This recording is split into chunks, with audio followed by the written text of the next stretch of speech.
massive explosion. It plunged almost vertically into the Bijlmermeer apartment complex in Amsterdam. The plane carried depleted uranium.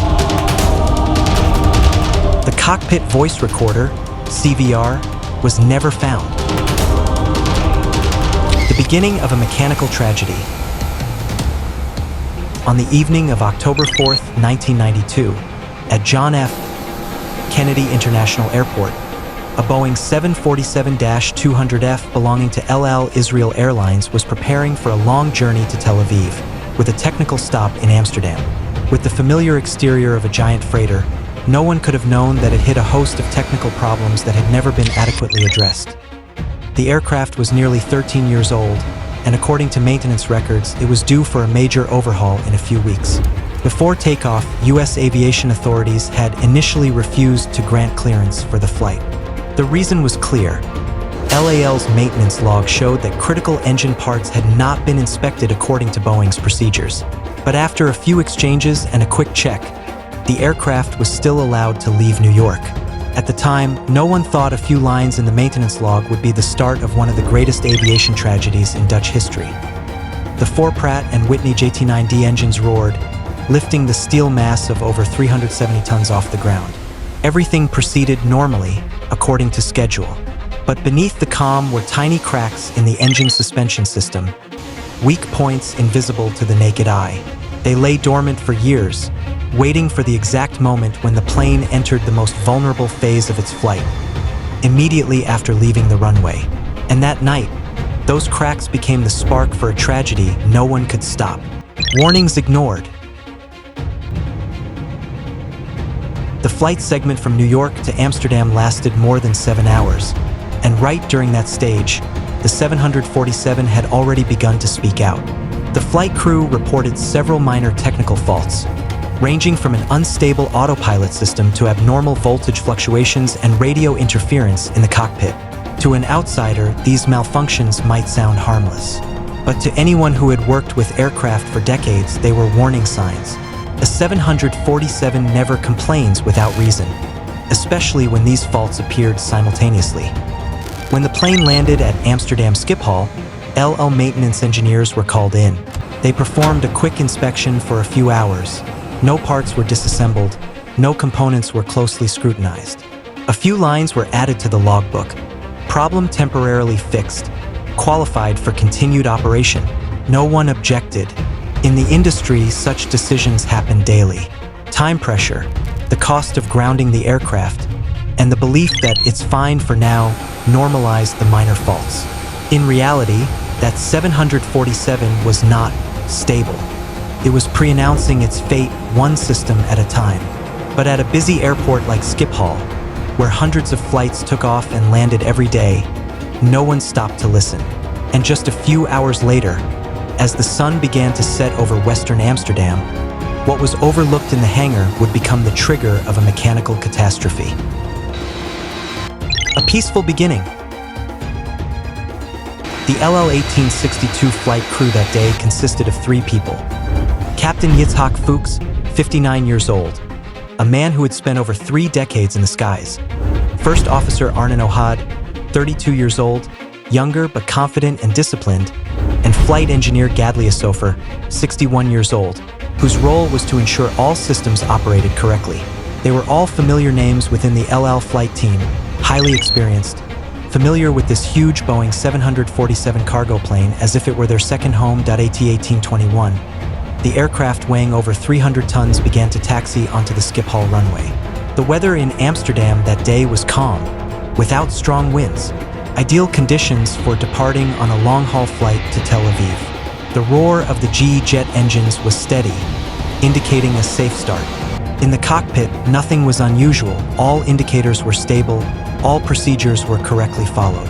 From the control tower, controllers watched the Boeing 747 slowly leave the ground, climbing into the sky in the soft twilight. To them, this was just a routine flight, a cargo plane leaving Amsterdam like hundreds of others every day. But no one knew that just minutes later, A small detail in the wing structure would turn this peaceful flight into an aviation disaster that would force the world to re-examine how we understand flight safety. When the wing was torn OFF, less than 3 minutes after leaving the ground, the LL Boeing 747 was at an altitude of about 6,500 feet when a violent explosion roared from the right wing. The sound was unlike any normal engine noise. It was the sound of metal fracturing. One of the engine mounting pins, called a fuse pin, had cracked due to metal fatigue, something invisible to the human eye during routine inspections. When this pin broke, engine number 3 detached from its pylon, colliding violently with the outer engine number 4. The impact tore both engines off the right wing, taking with them electrical wiring, fuel lines, and a section of the flaps. In just a few seconds, the aircraft lost almost all its control capability. The right hydraulic system was severely damaged, making it impossible for the pilots to balance the wings normally. The 747 began to roll to the right, becoming unstable. Captain Fuchs immediately requested to return to the airport, but the plane no longer operated like a 747. It had lost more than a third of its lift and control. On the air traffic control radar, LL-1862 began flying in a chaotic circle, with its speed changing erratically. In the operations room, engineers realized this was no ordinary fault. They were witnessing one of the most serious mechanical failures ever to occur on the Boeing 747 series. Returning at all costs. When the 2 right engines disappeared, the Boeing 747 banked sharply to one side, as if pulled down by its own weight. In the cockpit, Captain Fuchs and First Officer Ohad tried to maintain balance by increasing the thrust of the 2 remaining left engines, but the reaction was insufficient to stabilize a huge, severely unbalanced metal mass. They knew well, if they couldn't maintain altitude, the plane would crash into the densely populated residential area below. The aircraft continued to leak fuel from the torn wing section, creating a risk of explosion at any moment. Fuchs informed air traffic control. They needed to return to Schiphol Airport immediately. The control tower cleared an emergency landing on runway 27, a more difficult upwind approach, but the only option that was long enough and clear. In the next few minutes, the crew struggled with every shake and tremor. The right wing was almost entirely unresponsive. The flaps, which helped slow the aircraft and keep it stable during landing, were destroyed. The captain was forced to use thrust and rudder to keep the plane in an almost balanced state. But every time they tried to adjust, the 747 slid further to the right, slowly but surely.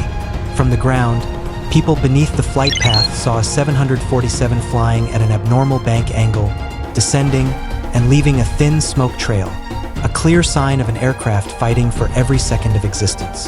The final turn of the tragedy, as the Boeing 747 attempted a 360-degree turn to approach the runway, the heavily damaged right wing section no longer had enough lift. The remaining control surfaces were working erratically, causing the plane to lurch in the air like a disoriented object. Captain Fuchs tried to stabilize the plane by increasing power on the 2 left engines, but the thrust only made the situation worse. The plane banked deeper to the right. At an altitude of over 600 meters, about 2,000 feet. The speed decreased rapidly. The warning system blared continuously, but there was almost nothing left they could do. All control inputs were slow, heavy, and ineffective. In the final seconds, the 747 began to fall at a steep angle, almost vertically.